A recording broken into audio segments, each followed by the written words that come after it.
नमस्कार दोस्तों, mock test channel में आप सभी का स्वागत है। आज हम एक नए सीरीज की शुरुआत कर रहे हैं NISM सीरीज 8 मॉक टेस्ट, जहां पे हम लोग इक्विटी डेरिवेटिव्स के लेटेस्ट पूछे गए सवाल और उसके जवाब को डिस्कस करेंगे। अगर आप मॉक टेस्ट चैनल में नए हैं तो मैं आपको बता दूं कि मॉक टेस्ट चैनल जो है आपको NISM एग्जाम को पहले अटेम्प्ट में पास करने में मदद करता है।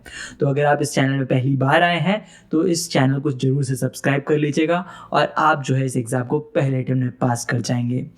वहीं पे दोस्तों आपको बता दूं कि जो इक्विटी डेरिवेटिव्स का एग्ज़ाम है ये नॉर्मल एग्ज़ाम जैसा नहीं है, थोड़ा टफ है। क्यों? क्योंकि यहाँ पे नेगेटिव मार्किंग होती है और क्योंकि यहाँ नेगेटिव मार्किंग है इसलिए आपको यहाँ पे कॉन्सेप्ट्स को जो है अच्छे से समझना बहुत ज़रूरी है। क्योंकि एक बार अगर आपके कॉन्सेप्ट स्ट्रांग हो जाएंगे तो एग्ज़ाम में जिस भी तरह से आपको सवाल पूछा जाए आप उसका जो है सही जवाब डेफिनेटली दे पाएंगे। तो दोस्तों ज़्यादा टाइम नहीं वेस्ट करूँगा, शुरुआत करता हूँ पहले सवाल से। And index option is index option क्या है? अ डेब्ट instrument, derivative product, cash market product, money market instrument.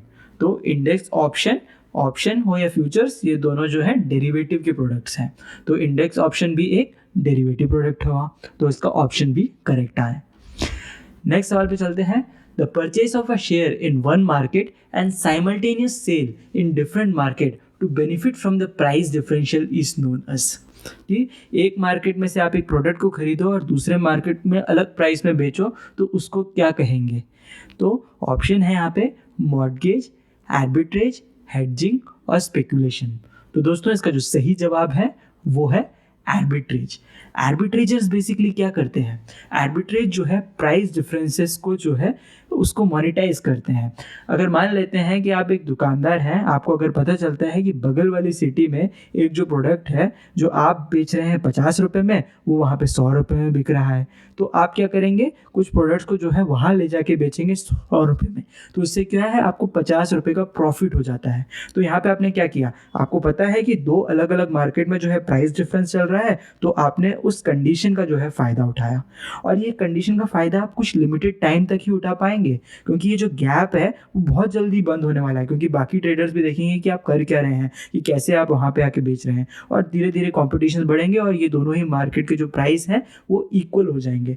But जब तक ये इक्वल नहीं होते तब तक ये अपॉर्चुनिटी एक्सेस करती है और आर्बिट्रेजर्स जो है इस अपॉर्चुनिटी का फ़ायदा उठाते हैं। तो इसका जो करेक्ट आंसर है वो है आर्बिट्रेज। नेक्स्ट सवाल पे चलते हैं। You sold one XYZ stock future contract at ₹278 and the lot size is 1200. What is your profit or loss if you purchase the contract back at 265? तो यहाँ पे आपको देखना है कि आप जो है एक फ्यूचर को जो है बेचने की कोशिश कर रहे हैं 278 रुपीज़ में और इसको बाय बैक करेंगे 265 रुपीज़ में। तो हम लोग कैलकुलेशन पे चलते हैं कि 278 माइनस 265, तो 13 रुपीज़ का दोस्तों आपको प्रॉफिट होगा पर शेयर पे। बट क्योंकि आप जानते हैं कि अगर हम लोग फ्यूचर और ऑप्शंस में डील करते हैं तो हम लोग एक इंडिविजुअल शेयर को खरीद बेच नहीं सकते, हमें लॉट में खरीदना पड़ता है। और यहाँ पे लॉट साइज जो है 1200 है, तो 1200 मल्टीप्लाइड बाई 13, 15,600 रुपीज़ जो है निकल कर आता है। तो इसका जो ऑप्शन बी है वो करेक्ट आंसर है। 15,600 रुपीज़ प्रॉफिट में जो है आप रहेंगे। नेक्स्ट सवाल पे चलते हैं। Selling short a stock means, कि हम लोग अगर कहीं पे पढ़ते हैं सेलिंग शॉर्ट तो उसका क्या मतलब होता है? चलो एक गूगल सर्च ही कर लेते हैं। गूगल सर्च में बताता है सेलिंग शॉर्ट का मतलब होता है सेल शॉर्ट और स्टॉक सिक्योरिटीज और commodities which one does not own at the time in the hope of buying at a lower price before the delivery time. तो सेलिंग शॉर्ट का मतलब ये हुआ कि मैं एक कमोडिटी को मेरे खरीदने से पहले ही बेच ले रहा हूँ, और यही तो हम लोग स्टॉक्स में भी खरीदते हैं। हम लोग कई बार जो है पहले सेल करते हैं उसके बाद बाय करते हैं। तो ये जो है डेरिवेटिव्स में भी आप कर सकते हैं कि आप जो है एक किसी को वादा कर दें कि इस महीने की 30 तारीख तक जो है मैं आपको जो है 1 किलो राइस जो है 20 रुपये में दे दूंगा। अब आपके पास टाइम है कि आप बाद में जाके जो है उसे मार्केट से 15 रुपये में खरीद के जो है उसको बेच दें। बट जब आप ये वादा कर रहे हैं उससे में आपके पास राइस नहीं है ना, तो आप क्या कर रहे हैं? सेलिंग शॉर्ट कर रहे हैं, यानी कि आप एक कमोडिटी को तब बेच रहे हैं जब आपके पास वो खुद है नहीं। तो इसका करेक्ट आंसर है seller does not own the stock he is suppose to deliver. Next सवाल पे चलते हैं। The buyer of an option can not lose more than the option premium paid, कि अगर आप कोई ऑप्शन को बाय करते हैं तो आपके जो मैक्सिमम लॉस है वो लिमिट हो जाते हैं ऑप्शन प्रीमियम तक। इसके लिए जो है दोस्तों हम लोग को ऑप्शन को जो है अच्छे से समझना पड़ेगा कि ऑप्शन कॉन्ट्रैक्ट में होता क्या है। ऑप्शन कॉन्ट्रैक्ट को मैं एक एग्जांपल से समझाता हूँ। मान लेते हैं कि आपको जो है एक टीवी बहुत अच्छा पसंद आ जाता है और आप जो है दुकानदार के पास जाते हैं और बोलते हैं कि मैं एक टीवी खरीदना चाहता हूँ, बट आज मेरे पास पैसे नहीं हैं, मैं महीने के एंड में जो है इसको आपसे खरीद ले जाऊँगा। तो दुकानदार आपसे कहता है कि महीने के एंड की तो मैं गारंटी नहीं दे सकता, आज जो है ये 25,000 रुपये का है, अगर आप आज बुक कर लेते हैं, मुझे एक टोकन अमाउंट दे देते हैं, तो मैं आपको वादा करता हूँ कि महीने के एंड में जो है 25,000 यानी कि 25,000 में आप ये टीवी जो है ले जाओ। तो टोकन अमाउंट कितना हुआ मैं पूछता हूँ दुकानदार से। दुकानदार कहता है 2,000 रुपीज़ जो है टोकन अमाउंट है, ये दे दो और बुक कर लो कि महीने के एंड में बाकी का अमाउंट देना और टीवी घर ले जाना। तो मैं जो है 2,000 रुपीज़ दे के आ जाता हूँ और जो है इसको बुकिंग कर लेता हूँ। अब जो है महीना बचा हुआ है, महीने के एंड के पास में आ रहा हूँ और मैं देख रहा हूँ मार्केट में एक दूसरा दुकान है जहाँ पे ये सेम टीवी जो है मुझे 15,000 में मिल रही है। तो अब मेरा माइंड चेंज हो रहा है कि क्या मैं ये 15,000 रुपये जो है दे के वही टीवी ले जाऊं या बाकी का जो ये अमाउंट है वो वहाँ पे पे करके वो टीवी ले जाऊं। तो जाहिर सी बात है कि मैं जो है 15,000 में टीवी ले जाऊंगा, मैं काहे को 23,000 रुपीज़ जो है दे के टीवी खरीदूंगा। और ये आपको जो है ऑप्शन में फ़ायदा मिलता है कि जब आप ऑप्शन में इस तरह की डील रखते हैं तो मैक्सिमम आप क्या लूज़ करेंगे, आपने जो टोकन अमाउंट दिया है वो, यानी कि 2,000 रुपीज़, आपके ऊपर कोई ऑब्लिगेशन नहीं है कि आपको ये 23,000 रुपीज़ दे के आपको उसी दुकान से टीवी खरीदना है। 2,000 रुपीज़ दे के केवल आपने जो है एक राइट खरीद लिया कि अगर मैं उस पर्टिकुलर डेट में आता हूँ बाकी का अमाउंट लेके, तो भले ही मार्केट में 45,000 का टीवी का प्राइस चल रहा हो, आपको मुझे 25,000 में देना पड़ेगा। और यही दोस्तों ऑप्शन होता है कि ऑप्शन जो है आपको बेसिकली राइट देता है, आपके ऊपर कोई ऑब्लिगेशन नहीं डालता कि आपको जो है उस अपने इस राइट को एक्सरसाइज करना है या नहीं। वहीं पे अगर हम लोग ऑप्शंस की बात करें तो ऑप्शन में जो है दो टाइप के होते हैं ऑप्शंस। एक होता है अमेरिकन ऑप्शन, दूसरा होता है यूरोपियन ऑप्शन। और ज़्यादातर हमारे देश में यूरोपियन ऑप्शन चलता है। इसके हुए हम लोग समझ लेते हैं, क्योंकि आप देखेंगे कि इस क्वेश्चन में जो चॉइसेस दिए हैं इसमें ये दो चॉइसेस भी दिए हैं, true only for European option और true only for American option. तो क्या है इसे भी हम लोग डिटेल में देख लेते हैं कि अमेरिकन ऑप्शन ये कहता है कि ये जो मेरे राइट है इसको मैं जो है जब चाहे तब एक्सरसाइज कर सकता हूँ एक्सपायरी डेट से पहले। यानी कि महीने की एंड का मैंने भले बोल रखा है कि महीने के एंड में जो है मैं बाकी के पैसे लेके आके टीवी खरीदूंगा, बट मैं दुकान वाले से ये भी बोल सकता हूँ मैं महीने के एंड से पहले भी अगर कहीं से मेरे पैसे इंतजाम हो जाते हैं तो मैं वो दे के जो है आपसे टीवी ले जाऊंगा। दुकानदार तो हैप्पी है, बोलेगा कि ठीक है। तो ऐसा अगर आप करते हैं तो आप अमेरिकन ऑप्शन कर रहे हैं। वहीं पे यूरोपियन ऑप्शन क्या कहता है कि आपके जो राइट है आप उस एक्सपायरी डेट के दिन ही एक्सरसाइज कर सकते हैं। यानी कि आप जो है महीने के बीच में अगर 23,000 रुपये लेके यानी 23,000 रुपीज़ लेकर भी जाते हैं तो दुकान वाला आपको मना कर देगा, बोलेगा कि नहीं एक्सपायरी डेट में हो, यानी कि महीने के एंड में हो तो ही आपको ये जो डील है मैं दे पाऊंगा। तो वो जो है यूरोपियन ऑप्शन कहलाता है। मुझे उम्मीद है दोस्तों अमेरिकन और यूरोपियन ऑप्शन का कॉन्सेप्ट आपको समझ में आ गया हो। दोस्तों अगर आप इस तरह के जो है मॉक टेस्ट जब दे रहे होते हैं तो आपको अगर लग रहा है कि ये क्वेश्चन एंड आंसर सेट्स अकेले देखना काफ़ी है, तो आप बिल्कुल गलत होंगे। चैप्टर एक्सप्लेनेशन डेफिनेटली देख लें, क्योंकि चैप्टर एक्सप्लेनेशन जो होते हैं ये आपकी जो है कॉन्सेप्ट्स को बिल्ड करते हैं, और एक बार आपके कॉन्सेप्ट्स अगर बिल्ड हो जाए तो आप जो है कोई भी क्वेश्चन का सही जवाब दे पाएंगे। चैप्टर एक्सप्लेनेशन का प्लेलिस्ट का लिंक भी जो दोस्तों मैं जो है आपको कमेंट बॉक्स में और डिस्क्रिप्शन में दे दूंगा, वहाँ जाके चैप्टर एक्सप्लेनेशन को समझें, क्योंकि वहाँ पे भी मैंने जो है काफ़ी लाइव एग्जाम्पल्स के साथ आपको सारे कॉन्सेप्ट्स को क्लियर करने की कोशिश की है। अगर दोस्तों अभी तक का आपको ये वीडियो जो है पसंद आया है तो आप जो है इस वीडियो पर लाइक जरूर कीजिएगा और कमेंट बॉक्स में लिख के दीजिए, खाली ओके लिख दीजिएगा। 2 अगर अक्षर भी आप लिख देंगे ना, ओ और के, मैं काफ़ी खुश हो जाऊंगा। रीज़न बीइंग कि मैं जानता हूँ कि यूट्यूब एल्गोरिदम किस तरह काम करता है कि जितने कमेंट्स होंगे उतना ज़्यादा जो है इस वीडियो का रीच मिलेगा। जितना रीच मिलेगा हो सकता है ज़्यादा से ज़्यादा लोगों को ये वीडियो पसंद आए और मेरा मोटिवेशन बढ़ता रहेगा अगर मैं जितने लाइक्स देखूंगा तो दोस्तों मेरे इस मोटिवेशन को बनाए रखिए ताकि मैं जो है और भी नए नए वीडियोस आप लोगों के लिए ला सकूं। आइए दोस्तों नेक्स्ट सवाल पे चलता हूं। A European call option gives buyer the right but not the obligation to buy from the seller and underlying at the prevailing market price on or before the expiry date। तो दोस्तों यहाँ पे European call का एक definition दिया है और आपको बताना है कि ये डेफिनेशन सही है या गलत। तो आप ये देखो यहाँ पे कह रहा है कि बायर के पास राइट तो है बट कोई ऑब्लिगेशन नहीं है कि उसको जो है उसको खरीदना ही खरीदना है। वहीं पे प्रिवेलिंग मार्केट प्राइस लिखा है, वो भी करेक्ट लिखा है, बट आखिरी में कुछ प्रॉब्लम दिख रही है, लिखा है ऑन और बिफोर द एक्सपायरी डेट। तो ये जो ऑन और बिफोर द एक्सपायरी डेट वाला कॉन्सेप्ट तो यूरोपियन कॉल का नहीं बल्कि अमेरिकन कॉल का है। तो इसलिए दोस्तों इसका जो करेक्ट आंसर है वो फॉल्स होगा, क्योंकि ये जो डेफिनेशन है ये अमेरिकन कॉल ऑप्शन की डेफिनेशन है। दोस्तों नेक्स्ट सवाल पे चलते हैं। A put option gives the buyer a right to sell how much of the underlying to the writer of the option. कि पुट ऑप्शन अगर कोई बायर लेता है तो उसको कितने स्टॉक्स को सेल करने के राइट्स ले रहा होता है। तो आपको बता दूं कि जब भी हम लोग ऑप्शंस या फिर फ्यूचर्स करते हैं तो हम लोग लॉट साइज में चीज़ों को डील करते हैं। यानी कि अगर लॉट अगर 120 स्टॉक्स का है तो मेरे पास अगर मैं राइट को एग्जीक्यूट करता हूँ तो मैं 60 स्टॉक्स पे नहीं खेल सकता, मुझे पूरे 120 स्टॉक्स जो कि लॉट साइज है उसी में खेलना होगा। तो यहाँ पे ऑप्शन दिए हैं any quantity, be only the specified quantity that is lot size of the option contract, the specified quantity or less than the specified quantity, the specified quantity or more than the specified quantity। तो इसका correct जवाब होगा only the specified quantity, यानी कि जितना lot size होगा मेरे को अगर राइट एक्सरसाइज करना है तो पूरे लॉट साइज पे अपना राइट एक्सरसाइज करना होगा, मैं पार्शियली जो है उसे एक्सरसाइज नहीं कर सकता। आइए दोस्तों नेक्स्ट सवाल पे चलते हैं। And in the money option is, in the money option कौन सा वाला कहलाएगा। ऑप्शन दिया है यहाँ पे an option with a negative intrinsic value, an option which cannot be profitably exercised by the holder immediately, an option with a positive intrinsic value, an option with a zero time value। तो दोस्तों इन the money option क्या होता है, इसको समझने के लिए हम लोग ये तीनों ऑप्शन को समझ लेते हैं। In the money option, at the money option और out of the money option. In the money option जो होता है उसमें आपको पॉजिटिव कैश फ्लो मिलता है, एट द मनी ऑप्शन में आपको जीरो कैश फ्लो मिलता है और out of the money option में आपको नेगेटिव कैश फ्लो मिलता है। आइए एक एग्जाम्पल से समझाता हूँ। मान लेते हैं एक कमोडिटी है जो कि मार्केट में जो है 200 रुपीज़ में अवेलेबल है और आप जो है उसकी सेलिंग राइट्स ले लेते हैं 250 रुपीज़ में बेचने के।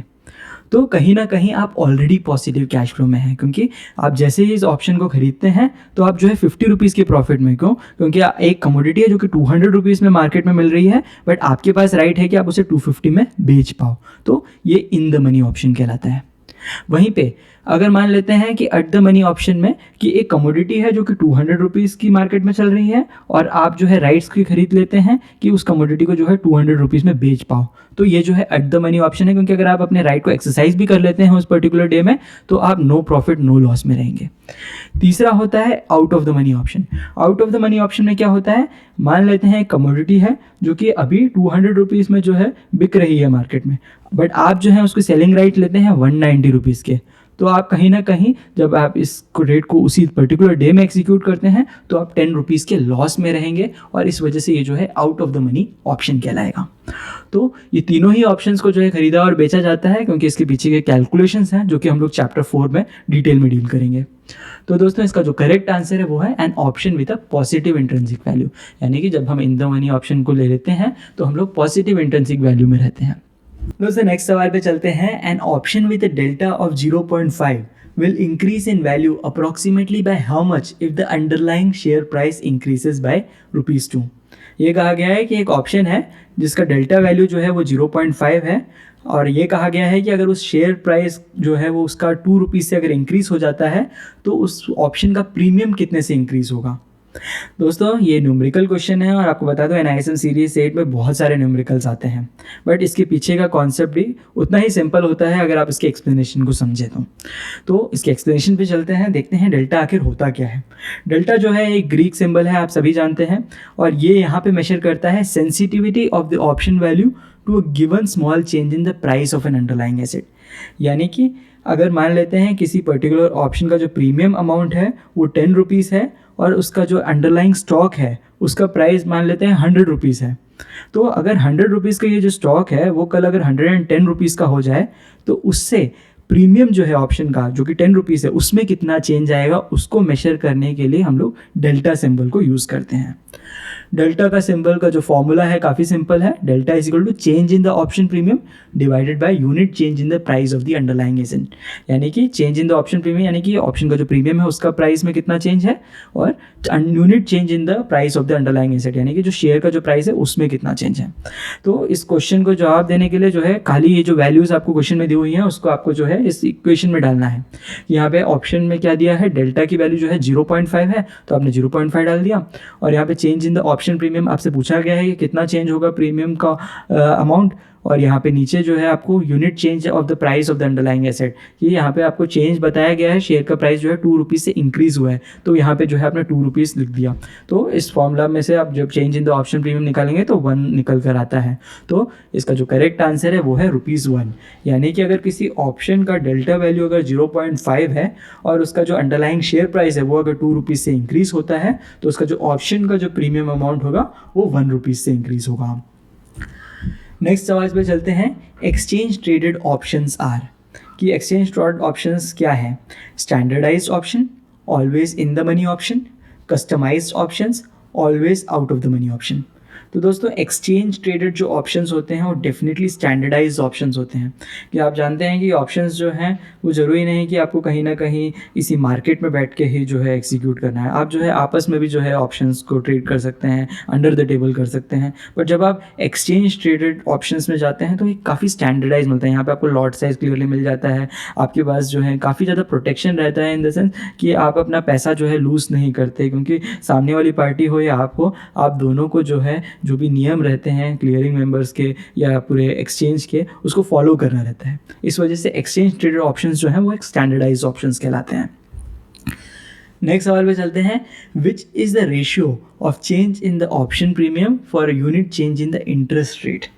तो दोस्तों यहाँ पे आपने पहले डेल्टा को समझा था, डेल्टा क्या था कि ऑप्शन प्रीमियम कितना बदलेगा अगर शेयर प्राइस इतना बदलेगा। तो अभी यहाँ पे पूछा गया है कि वो कौन सा रेशियो है जो आपको बताएगा कि अगर ऑप्शन प्रीमियम कितना बढ़ेगा अगर इंटरेस्ट रेट कितना बढ़ेगा। तो ऑप्शन दिया है वीगा, रो, थीटा और गामा। तो दोस्तों रो का जो है डेफिनेशन कुछ इस तरह से है, रो जो है आपको बताता है कि कितना ऑप्शन का प्राइस बढ़ेगा अगर इंटरेस्ट रेट जो है इतने परसेंटेज से बढ़ेगा। तो रो का फॉर्मूला भी देख लीजिए, rho is equal to change in the option premium divided by change in the cost of funding the underlying, that is the interest rate basically. तो दोस्तों इसका जो करेक्ट आंसर होगा वो होगा रो। नेक्स्ट सवाल पे चलते हैं, if you sell a put option with a strike price of 245 at a premium of 40 rupees, how much is the maximum gain that you may have on the expiry of the option. यानी कि अगर आप एक put option बेचते हैं 245 rupees का और इसके लिए जो है आप प्रीमियम कलेक्ट करते हैं बायर से 40 रुपीज़ का, तो इसमें आपको मैक्सिमम गेन कितना होगा। तो दोस्तों आपको देखना पड़ेगा कि जब भी आप पुट ऑप्शन को सेल करते हैं तो आप तभी प्रॉफिट कमा पाएंगे जब जो बायर होगा वो लॉस में रहेगा, और अगर बायर लॉस में होगा तो क्या करेगा, वो अपने राइट को एग्जीक्यूट नहीं करेगा, और अगर बायर अपने राइट को एग्जीक्यूट नहीं करता है तो मैक्सिमम लॉस कितना होगा, टोकन अमाउंट जितना होगा जो कि प्रीमियम अमाउंट है वो कि 40 रुपीज़ है। तो maximum gain as a seller on a put option जो है 40 रुपीज़ होगा, यानी कि जो प्रीमियम अमाउंट होगा। वहीं पे मैक्सिमम लॉस जो है अनलिमिटेड होगा, क्योंकि अगर मान लेते हैं कि अगर यही पर्टिकुलर प्रोडक्ट का जो प्राइस जो है जो बायर है उसके फेवरेबल में रहेगा तो फिर वो जो है अपने राइट्स को एक्सरसाइज करेगा और उतना ही लॉस आपको जो है झेलना पड़ेगा। तो इसका करेक्ट आंसर है 40 रुपीज़। नेक्स्ट सवाल पे चलते हैं, on the derivative exchange all the orders entered on the trading systems are at prices exclusive of the brokerage. सही है या गलत है? तो डेफिनेट सी बात है दोस्तों, एक्सचेंजेस में जो है नॉर्मली ब्रोकरेज और ये सबको नहीं इंक्लूड किया जाता, ब्रोकरेज जो है अलग से आपके जो भी ब्रोकर्स हैं वो कैलकुलेट करते हैं। तो ये जो ऑप्शन है ये करेक्ट है। नेक्स्ट सवाल पे चलते हैं, mark to market margins are collected. ये पूछा गया है मार्क टू मार्केट मार्जिन्स जो होते हैं वो कब कलेक्ट किया जाता है, on a weekly basis, every 2 days, every 3 days, on a daily basis. तो दोस्तों इसका करेक्ट आंसर है ऑन अ डेली बेसिस जो है मार्क टू मार्केट मार्जिन्स जो है वो कलेक्ट किया जाता है। इससे पहले कि हम लोग क्यों इसे डेली बेसिस में कलेक्ट किया जाता है, उससे पहले हम लोग ये जान लेते हैं कि मार्क टू मार्केट होता क्या है। कि कई बार जब आप जानते हैं कि जब भी डेरिवेटिव ट्रेडिंग करते हैं तो इनिशियली तो मार्जिन लिया ही जाता है दोनों पार्टी से, वैसे ही हर रोज़ जो है देखा जाता है कौन सी पार्टी जो है लॉस में है, और जितने ज़्यादा लॉस में है उससे जो है एक्स्ट्रा मार्जिन जो है कलेक्ट किया जाता है। और ये कैसे कलेक्ट किया जाता है, जो बंदा जो है लॉस में है उससे जो है वो मार्जिन अमाउंट लेके जो बंदा प्रॉफिट में है उसके अकाउंट में ट्रांसफ़र कर दिया जाता है। तो इसको हम लोग जो है मार्किंग टू मार्केट कहते हैं, जो कि डेली बेसिस में जो है किया जाता है। तो इसका करेक्ट आंसर है on a daily basis. Next सवाल पे चलते हैं, initial margin collection is monitored by. कौन सी ऐसी पार्टी है जो कि इनिशियल मार्जिन जो लेती है? ऑप्शन है आरबीआई, क्लियरिंग कॉर्पोरेशन, सेबी या मार्जिन ऑफिस। तो दोस्तों इसका करेक्ट आंसर है क्लियरिंग कॉर्पोरेशन, क्योंकि क्लियरिंग कॉर्पोरेशन जो है वो आपको कह रही है कि हमारे एक्सचेंज के थ्रू ट्रेड करो तो आपका जो है रिस्क बहुत मिनिमाइज हो जाएगा, क्योंकि हम लोग जो है मार्जिन का कलेक्शन और बाकी सारी चीज़ों को हैंडल कर लेंगे। तो नेक्स्ट सवाल पे चलते हैं। Who is eligible for clearing trades in the index option? ये कौन कौन जो है ट्रेड्स को क्लियर कर सकता है इंडेक्स ऑप्शन में? All Indian citizens, all members of stock exchange, all national level distributors, only members who are registered with the derivative segment as clearing members.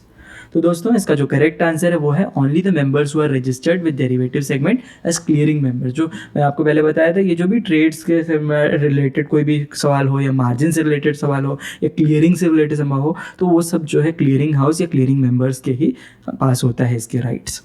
Next, financial derivative provides the facility for. Financial derivatives जो है किस type की facility देता है?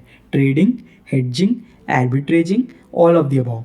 तो definitely जो financial derivative के ही पार्ट हैं, ये ट्रेडिंग हो, हेडजिंग हो, आर्बिट्रेजिंग है, ये सभी जो है हम लोग के डेरिवेटिव मार्केट में होता है। तो ऑल ऑफ द अबव। मुझे उम्मीद है दोस्तों कि आपको अभी तक का एक्सप्लेनेशन समझ आया होगा। अगर आपको समझ आया है तो इस वीडियो पे लाइक कीजिए, और अगर आपके कोई डाउट्स रह गए हैं तो उसको आप कमेंट बॉक्स में लिखिए। अगर आपके कोई डाउट्स नहीं रहे तो आप डेफिनेटली कमेंट बॉक्स में लिखें कि अगर आपको वीडियो पसंद आया है तो। वहीं पे दोस्तों आपको बता दूं कि अगर आप इस एग्जाम की तैयारी कर रहे हैं तो प्रैक्टिस मॉक टेस्ट जो है आपको www.mockstestchannel.com में मिल जाएगा। इसके साथ साथ इसका जो कंप्लीट कोर्स मटेरियल यानी कि सारे चैप्टर और उसके एक्सप्लेनेशन भी आपको www.mockstestchannel.com पे मिल जाएगा।